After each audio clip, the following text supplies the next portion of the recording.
This is your official WWE Elimination Chamber 2020 review here on the YouTube channel. Jeff here with you. Let's get right into it. It took place from the Wells Fargo Center in Philadelphia, Pennsylvania. They had one match on their kickoff show tag team competition from Raw. We had the Viking War Rated Machine Experience taking on Kurt Hawkins and Zack Ryder here. This match pretty much played out as I figured it would. Couple hope spots in for Hawkins and Ryder. Get a little bit of offense, but ultimately the Viking Raiders win in the end after they hit the experience on Zack Ryder at 4 minutes and 55 seconds to get the win here. Pretty basic. It was a squash more or less. I gave it a C+. Pretty much played out exactly the way I figured. So they opened the show itself. They jerked the curtain with Daniel Bryan taking on Drew Gulak here. This was an outstanding match. I will say right now that this was the best match on the entire show for the entire night. These two told a great old school story here. A lot of technical mat wrestling here throughout. I was actually very impressed with what I was seeing here. I think Gulak looked the best he's looked in quite a long time. Daniel Bryan deserves credit for his selling was great. A lot of back and forth here. A lot of submission attempts for both guys.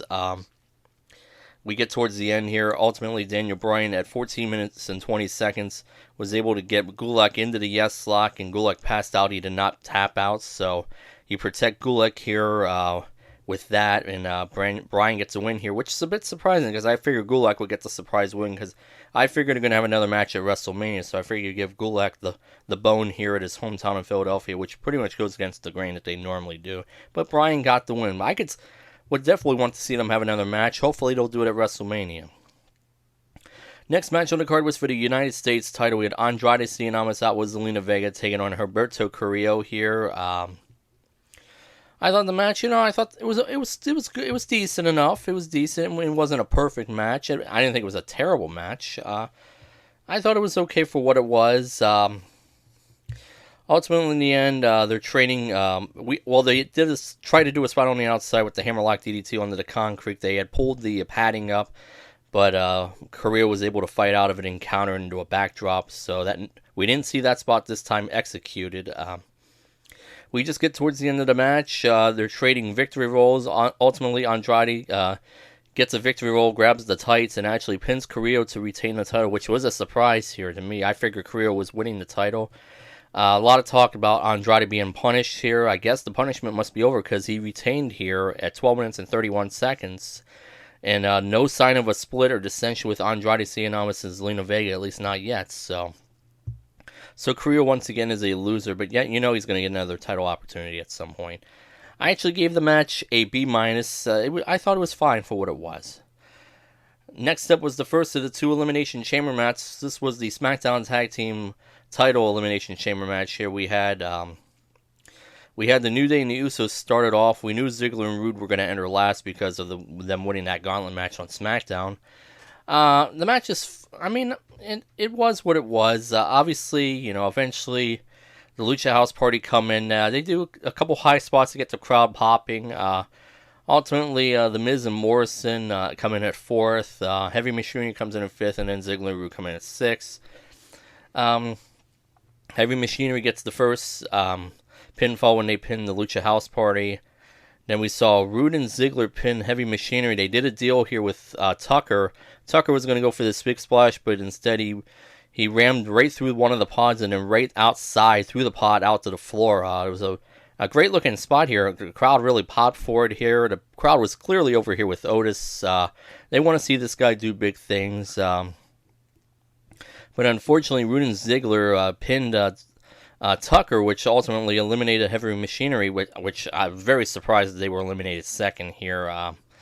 So the crowd obviously very upset with that, and the crowd kind of just went pretty quiet almost the rest of the night here. Eventually, the Usos pin Rude and Ziggler, and so it comes down to the three teams that we figured it would here. Ultimately, the Miz and Morrison pin the New Day, so it comes down to it comes down to the Miz Morrison taking on the Usos, which was exactly what I predicted on my prediction show. Ultimately, at 32 minutes and 54 seconds, the Miz and Morrison pinned the Usos to retain the titles here, as they should have, because they were my pick to win here. I know not everyone's happy with the result here, but I figured this was what they were going to go do here, so I was right here. So I gave the match a C minus. I don't know. For an Elimination Chamber match, I didn't think it was all that great. Just my opinion. I mean, obviously the stuff with Otis, the big spot there was nice, but really there wasn't a whole else a lot to talk about here. Next up was the no DQ match with Alistair Black taking on AJ Styles. The OC was out in the match here. They kind of get involved a little bit early, but they really, for the most part, don't play much of a factor here. They have the match here. It's a decent match here. Pretty much standard for what you thought you were going to see here. Both guys get a chance to shine. Styles had this great looking calf crusher on Alistair Black at one point. Black was able to counter out of it. We had the deal where the OC finally got involved, hit the Magic Killer, and Alistair Black looks like AJ's setting up for the win. The lights go out, we hear the dong. The Undertaker does show up as expected, as I figured he would.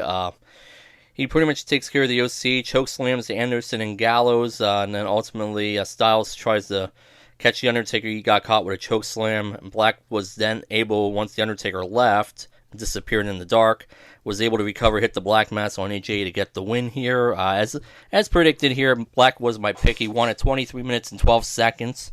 So it pretty much tells you what we're going to see at WrestleMania. I believe we're going to get a six-man tag here. You have The Undertaker, Black, and I think Kane makes an appearance here. They're going to take on the OC. That's the match I figure we're getting.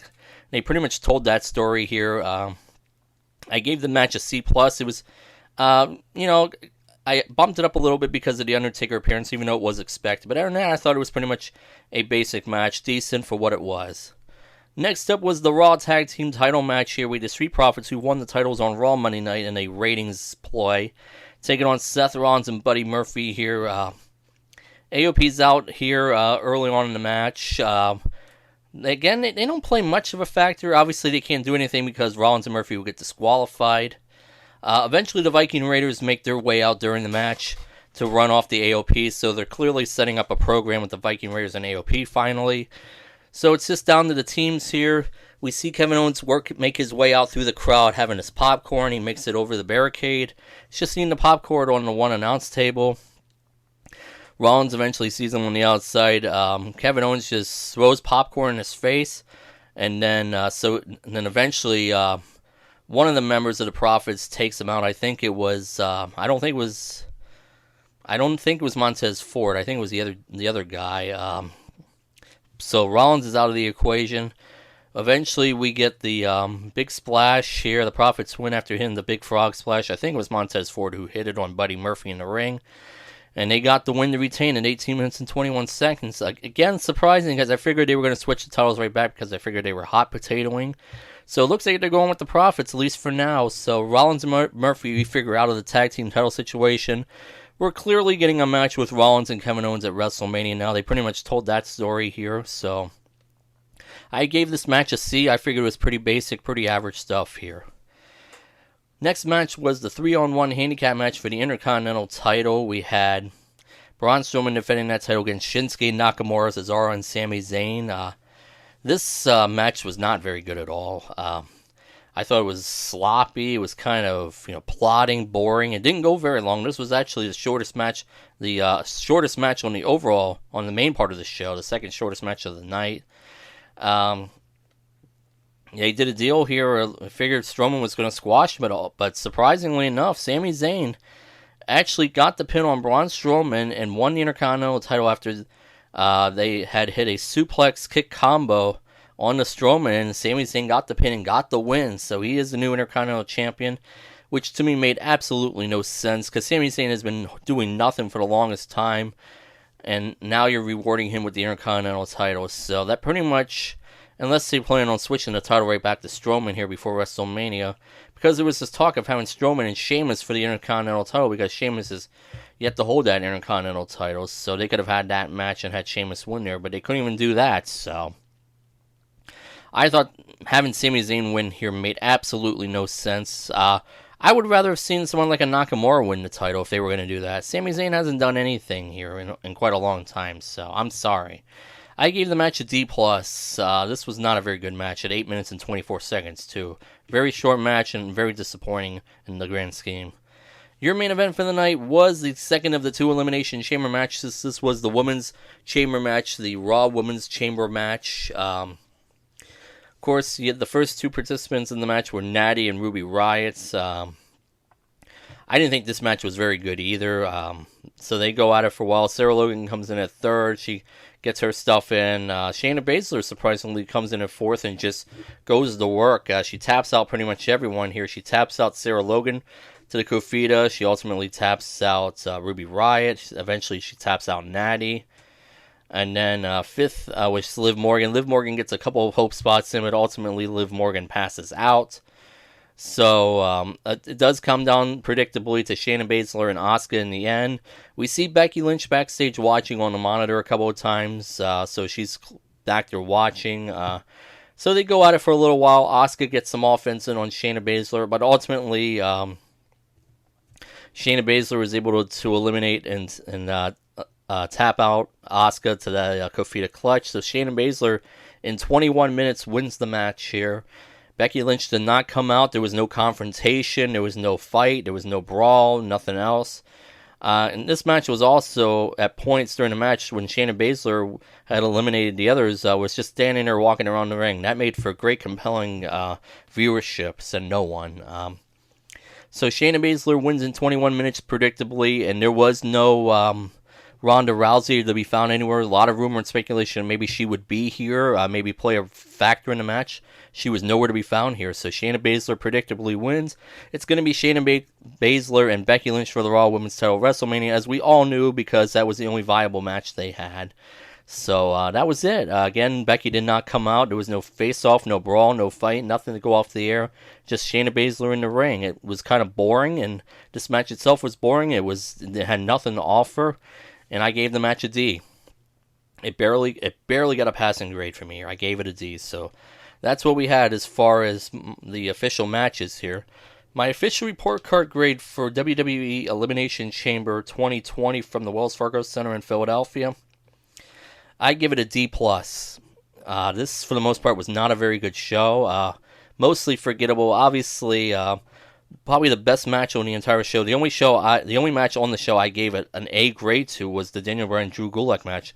That was one of the few bright spots on this entire show. They told a great match, great story. Other than that, really not much to write home about here on this show. Again, with the Raw Women's Elimination Chamber match, why did we go through the charade of this?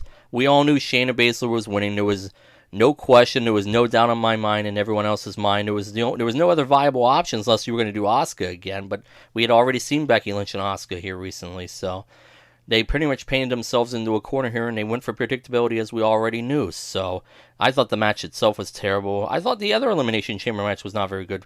With these being Elimination Chamber matches, you figured there would be some more, some more violence, some more, death-defying spots. I mean, we saw a couple, but not really anything spectacular here.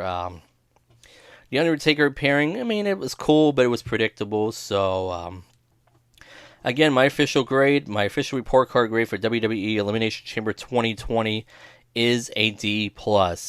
Let me know down in the comments section below what your favorite moment from Elimination Chamber was. We'll see you the next time with the next review here on YouTube. Bye for now, everyone.